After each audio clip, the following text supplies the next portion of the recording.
Hi అండి.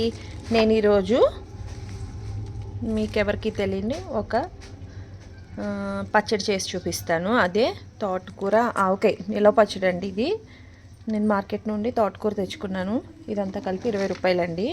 దీన్ని కడిగేసి నేను ఇప్పుడు ఆరబెడుతున్నాను. ఆరబెట్టి దీన్ని ఎలా పచ్చడి చేయాలో నేను మీకు చూపిస్తాను. హాయ్ అండి. ఈరోజు నేను మీకు చేసి చూపించబోయే నిలవ పచ్చడి ఇంకొకటి ఏంటంటే తోటకూర ఆవకాయ అండి. తోటకూర ఆవకాయ కూడా చాలా బాగుంటుంది. తోటకూరతో ఆవకాయ ఏంటని మాత్రం అసలు అనుకోకండి.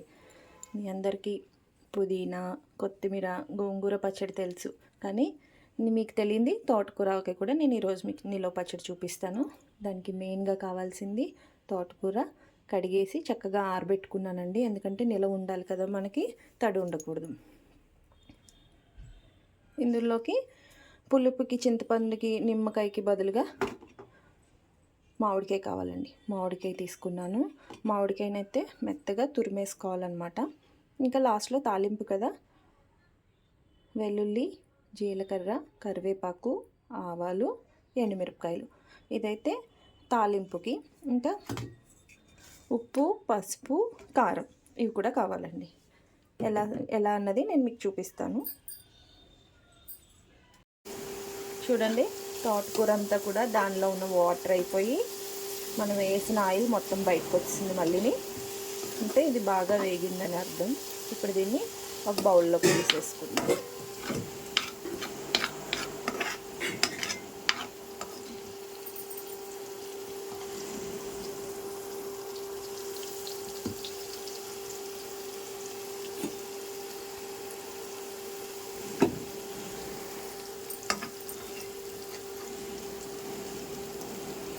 ఇప్పుడు ఇందులో మనం తురుముకున్న మామిడికాయ ఉంది కదండి, ఆ మామిడికాయ తురుము కూడా వేసుకుని బాగా వేయించేసుకోవాలి.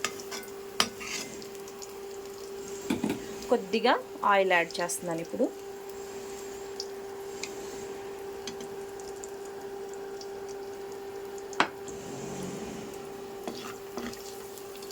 చూడండి, మామిడికాయ తురుము పుల్లటి మామిడికాయ వేసుకుంటే టేస్ట్ బాగుంటుందండి. తీపి మామిడికాయలు వాడకండి, పుల్లటి మామిడికాయ వేయండి.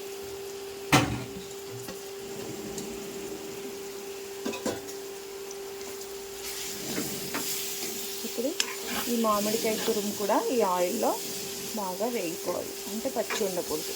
పచ్చడి నిలవ పచ్చడి కదా, ఇది పచ్చడి నిలవ ఉండాలి కాబట్టి మామిడికాయలో పచ్చి మొత్తం పోవాలి. బాగా వేయించేసుకుందామండి. మామిడికాయ మొత్తం బాగా వేగిపోవాలి. చూస్తున్నారు కదా, మామిడికాయకి కూడా చూడండి ఇదంతా కూడా ఆయిల్ వచ్చింది. స్టవ్ ఆఫ్ చేసేసుకుందాం. ఇప్పుడు ఏం చేయాలంటే మనం ఇది బాగా చల్లగా అయిపోవాలండి. చల్లగా అయిన తర్వాత అప్పుడు ఉప్పు కారాలు వేసుకోవాలి, లేదంటే కారం మళ్ళీ టేస్ట్ మారిపోతుంది.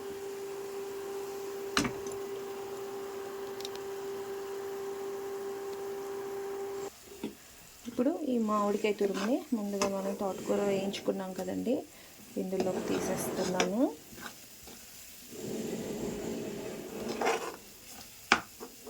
ఇప్పుడు తాలింపుకి మనం రెడీ చేసుకుందాం.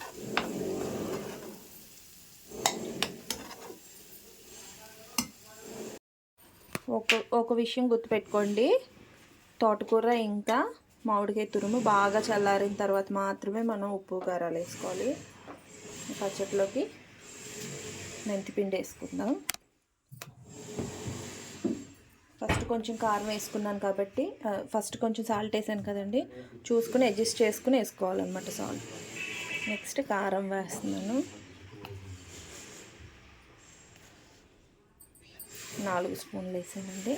కొద్దిగా పసుపు, ఇంకా కొంచెం సాల్ట్ వేస్తున్నాను. ఇప్పుడు వీటిని బాగా మిక్స్ చేసేసుకోవాలి. పుల్లగా పచ్చడిది చాలా టేస్టీగా ఉంటుంది. వేడన్నంలోకి ఒక స్పూన్ పచ్చడి వేసుకుని ఒక హాఫ్ స్పూన్ నెయ్యి వేసుకుని కలుపుకుని తింటే అసలు టేస్ట్ ఎంత బాగుంటుందో అసలు. ఒకసారి మీరు కూడా ట్రై చేయండి. చూస్తున్నారు కదా, బాగా మిక్స్ అయిపోయింది కదా. ఇప్పుడు కడాయి పెట్టుకుని ఆయిల్ వేసుకుని పచ్చడికి తాలింపు వేసుకుందాం.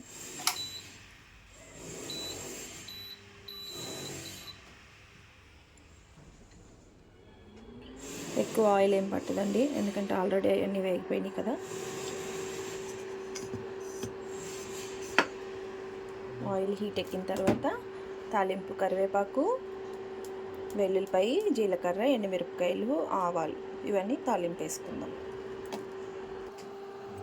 ఆయిల్ హీట్ ఎక్కింది, ఇప్పుడు పోపు దినుసులన్నీ వేసేసుకుందాం. తాలింపు దినుసు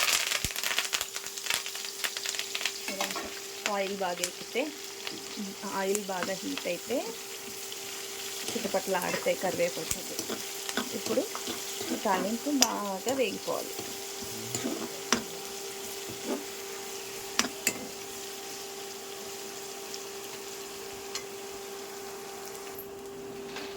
చూడండి, తాలింపు బాగా వేగిపోయింది కదా. ఇప్పుడు స్టవ్ ఆఫ్ చేసేసుకుంటున్నాను. తోటకూర, మామిడికాయ తురుముంది కదండి, ఇప్పుడు ఈ రెండు వేసేసి పచ్చడి బాగా మిక్స్ చేసేసుకోవాలి. అంతే, ఎంతో సింపుల్గా రెడీ అయిపోయింది కదా.